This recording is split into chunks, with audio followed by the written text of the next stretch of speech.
Morning photographers. Okay, so I'm here at a local lake and I'm going to be coming back to this location tomorrow evening to get a sunset photo.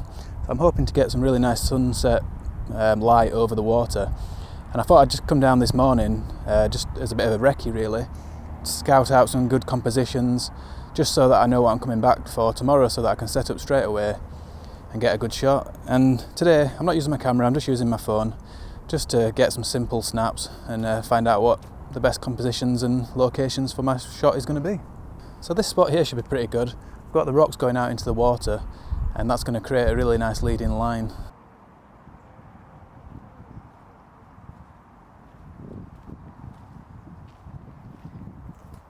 I'm using the Photopills app and it's got this handy planner where you can put a location in. So I've put this location in obviously, and then you can see what the light's going to be like at a particular time. So I'm looking for tomorrow night at sunset, and I can see where this orange line is coming in here.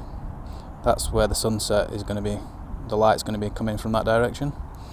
So yeah, it's a really handy tool just for working out what direction your light's going to be coming from. The bright yellow line is sunrise, and then you can just move it around for the time of the day to find where the sun is going to be at any given time. And there are other apps as well. You have to pay for Photopills, but it does come with a lot of other features. The photographer's ephemeris, that's a good free one, and that'll do the same thing.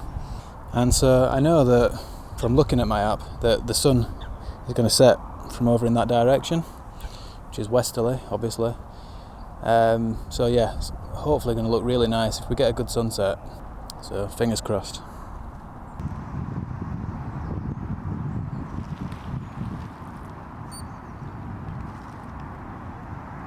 I think this tree would also make a really good subject. So yeah, I'm just trying to line this one up, see if I can get the tree in and then the sunrise, but I need to check my app. So I've got some pretty good ideas now. I'm going to start with these rocks that go out into the water. They've got some really nice leading lines there. And then I'll probably try and get the tree that's over that way. Yeah, and there's some nice shots here I think, so just keeping my fingers crossed for some good weather, no cloud, no rain, and some nice sun and a good sunset.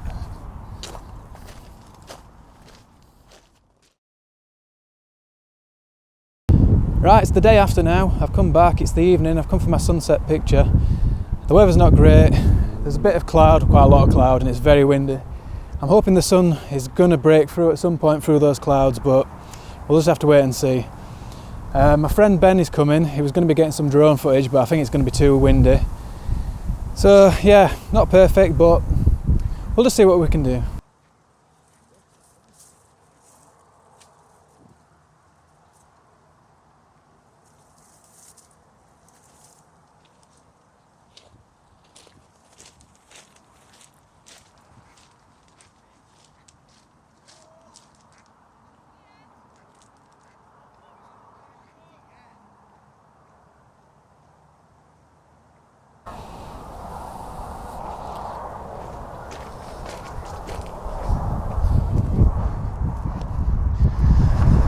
So there is a little bit of light just breaking over here.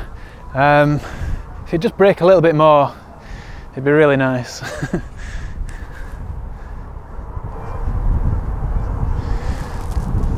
I'm taking just some long exposure ones at the moment, low ISO 64, got f8, and I'm on a 1.6 second shutter speed.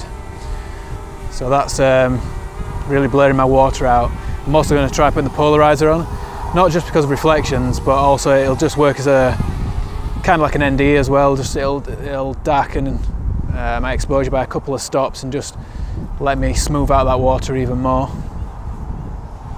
So I really hope you can hear me. It's getting a bit very windy now. The rain's coming down as well, but there is a little bit of light coming through. So I'm just going to try and grab some pictures really quickly.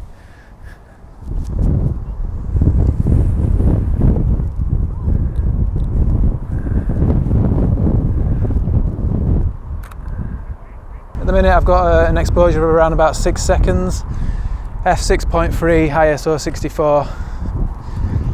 It is starting to look quite nice.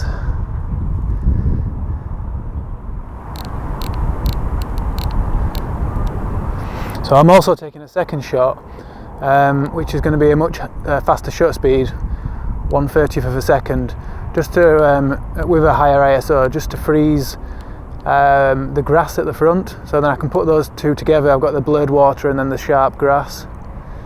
That should look better than all the blurred grass at the front.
Right, I don't know if you can see me now, it's quite dark, but I've got some shots. I'm going to take them back, put them in Lightroom, see what they're like. My friend Ben, he's got some good drone footage, I hope. There's Ben, providing lighting. So yeah, it's been good. It's just really interesting how quickly the weather changes. You know, about an hour ago it was like blowing a gale, there's been rain in between, and now it's starting to get calm and the rain's stopped. And we did get a break in the clouds, so can't complain too much. So yeah, all good. Gonna get back into Lightroom. So I'm back now. It was actually last evening when I took that footage, and the weather conditions were interesting. The wind wasn't great, it was raining, and yeah, lots of cloud, so it was quite difficult. I mean, the wind didn't help because even though my tripod's pretty stable, you've got motion in the grasses and things that are moving around with motion blur, so you have to deal with that.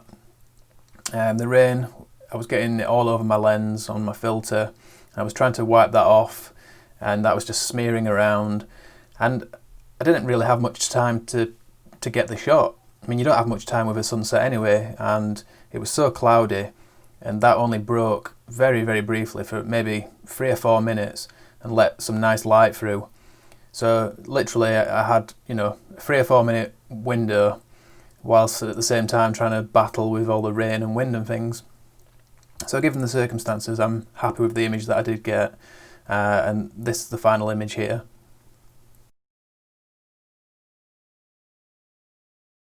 So to create this image, I actually merged together 3 different exposures. I got this one, this was my main exposure, which was a 6-second exposure, and that has created the blur in the water and the grasses and things there. And I don't mind the blur in the water, it could have even been a bit more blurry to be honest, but I didn't have my ND filter with me, I just had my polarizing filter, so I couldn't get it too much more blurred unless I put my f-stop quite high, and I didn't want to do that because then you start getting diffraction and things. To sort out the blurry grass, I took another shot, which was this one, and that's taken at 1/13th of a second, so it's got the grass with much less motion blur. And I've overexposed the sky and things in this one, but that doesn't matter because all I want from this image is the bottom part here with the grasses and things, and I will merge that into the previous image just to cover up those grasses there.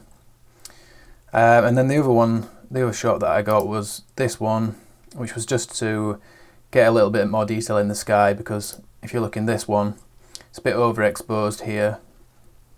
There's no detail there, it's just full white pretty much. So I just blended in a little bit of this detail here in the sky. And so you can see in the final image, I've merged together the exposure with the motion blurred water with the second exposure containing the the grasses at the front, which are a bit sharper. It was very difficult to blend in the grasses with the water, so I have had to leave a little bit of the motion blur at the top of the grasses there, where it just kind of blends into the water. But I don't mind that too much because it was a very blustery day, it was very windy, and the grasses were moving around, there was a lot of motion, so it kind of captures the, the vibe of the day. And then in the top part of the image, in the sky, we've got the nice colours from the first exposure, but where it was overexposed in the middle, we've got the extra detail then from the dark exposure. And I've just cloned out some of the buoys in the water. I was thinking about cloning out the telephone masts in the background, but I decided in the end that I don't mind those too much. So what I've learned from doing this one is that it's really important to plan your landscape photography. There was such little time to get the shot with the sun going down, and then with the cloud cover only breaking for a really short amount of time. I literally had about a 3 to 4 minute window to try and get the shot, and with the wind and rain it was just really difficult. So yeah, I'm really glad I went out the day before just to scout out the area, do some test shots with my mobile phone, just so that I knew what composition I wanted, and I could just go last evening, set up straight away in the place that I'd chosen, and that saved me a lot of time. So I recommend doing that if you can. And I also recommend using an app like Photopills or the Photographer's Ephemeris, because they're really useful for working out where the sun's going to be at a particular time. So really useful for sunsets and sunrises. So yeah, they're my tips for this week. I hope you enjoyed the video. I just want to say a big thanks to Ben, who helped me get the drone footage. And thanks to you for watching. If you haven't already subscribed, then click the big red button below and do so. And I hope you'll join me for the next video. So that's it. Bye for now.